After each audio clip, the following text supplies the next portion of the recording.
baptized in the river of the neon slime. Watch it, Alan, I'm shooting.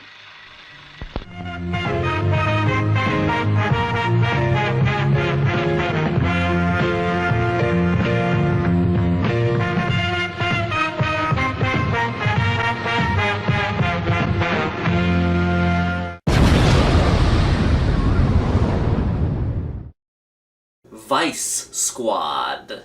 Hey, Eddie. You. What kind of shit are you trying to hand me?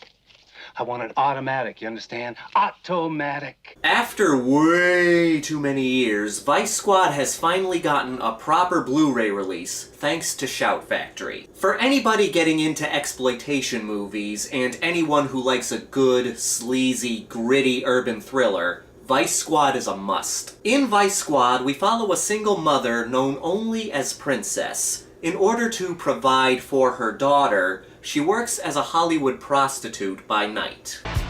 Say, Mama. It's time to get down. Don't even talk to me, jive-ass, unless you got some money. She's brought in by Inspector Tom Walsh, who works on the Vice Squad.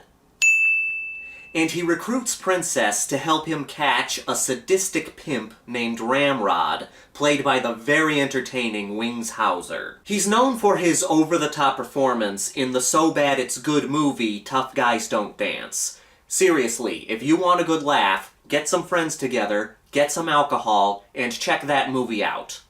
But in Vice Squad, Mr. Hauser plays a bloodthirsty son of a bitch. Relax, man. Now, what can you tell me about a big Cadillac limousine? Oh, but that's Coco's gig. That's Coco's gig, huh?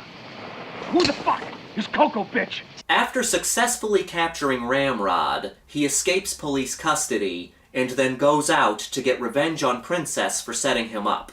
As the night goes on, we watch Princess do her tricks, and the police try to find her before Ramrod does. And Ramrod is violently cutting his way through the streets of LA trying to find her. Hello, Walsh. I thought I'd better let you in on this one. What do you got, Brooks?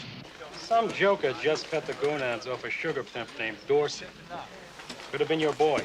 When I watched Vice Squad, the first thing I said as the ending credits were rolling was, "Where have you been all my life?" This one is right up my alley. If you like movies like Maniac, Miss 45, and Driller Killer, this is one to watch. It's one of the sleaziest, grittiest, grimiest movies of the Grindhouse. Right from the opening credits, it sets the tone for the whole movie. We get a great opening song, Neon Slime, sung by Ramrod himself, Wings Hauser. Bang, bang, shoot 'em up, talking about crime.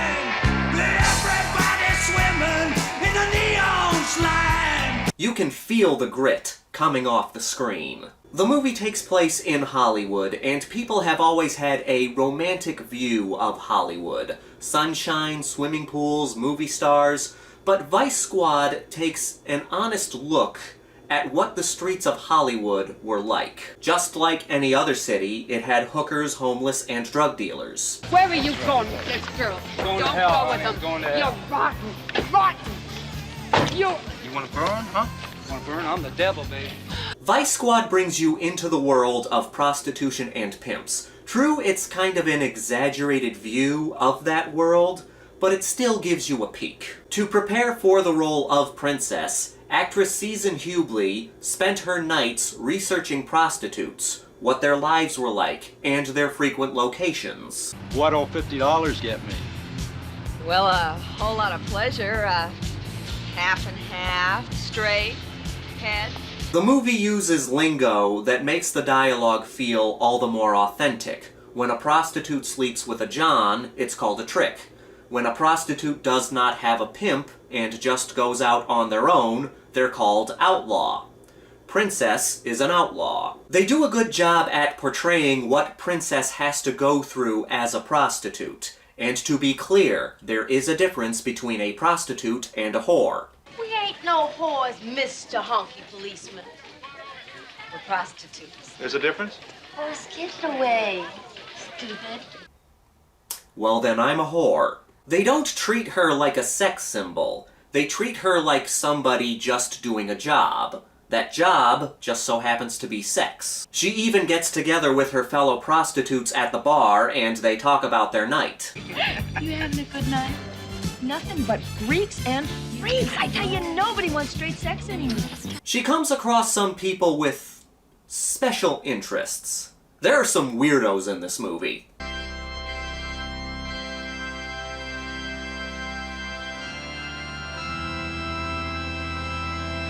I'm pretty vanilla when it comes to sex. Just me, a woman, 2 midgets, a car battery, and a couple cans of Sprite. We really grow to care about Princess because she's doing this all for her daughter, and it makes us terrified for her when Ramrod is searching for her. Walsh is a good protagonist. You can tell that he's not just taking people in off the streets. He actually cares about the well-being of these prostitutes. And you can tell that his many years on the force has really taken a toll on him.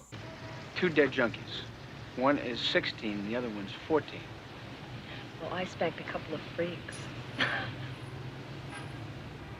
Just another happy-go-lucky day in the Vice Squad.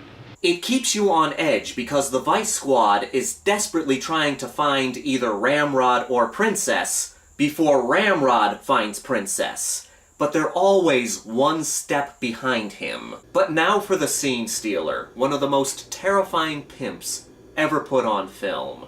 Wings Hauser as Ramrod. Well, I ain't had no complaints. No. Where'd that Cadillac take the princess? I said, where'd it take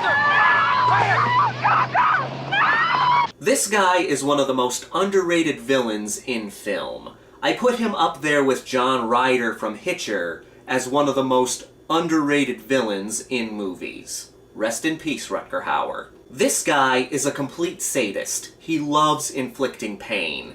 And what makes him so unsettling is that he looks like a regular guy. He's not some raving lunatic. He can actually be very charming. Until he gets you alone.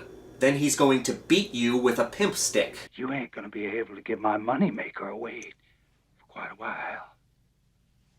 Lesson number 1, Ginger.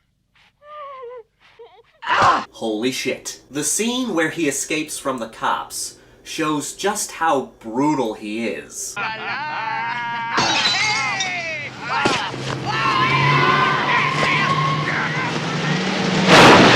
It's so freaking intense because this guy is a monster, and Princess is the reason that he was captured in the first place.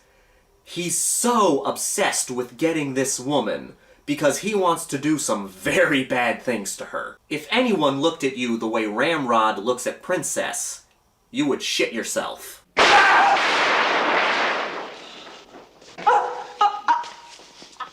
It's over. In certain scenes, we don't see what he does, we just see the aftermath, and it makes the tension even worse. This is a big recommendation, not just for fans of exploitation movies, but movies in general. It's very underrated, and needs to be talked about more. Now, what are some of your picks for underrated villains? Give me your list of bad guys that don't get the respect they deserve. This is your buddy Justin, here to remind you that the Grindhouse will never die. Cheers to the world's oldest profession. That's right, prostitution is the world's oldest profession.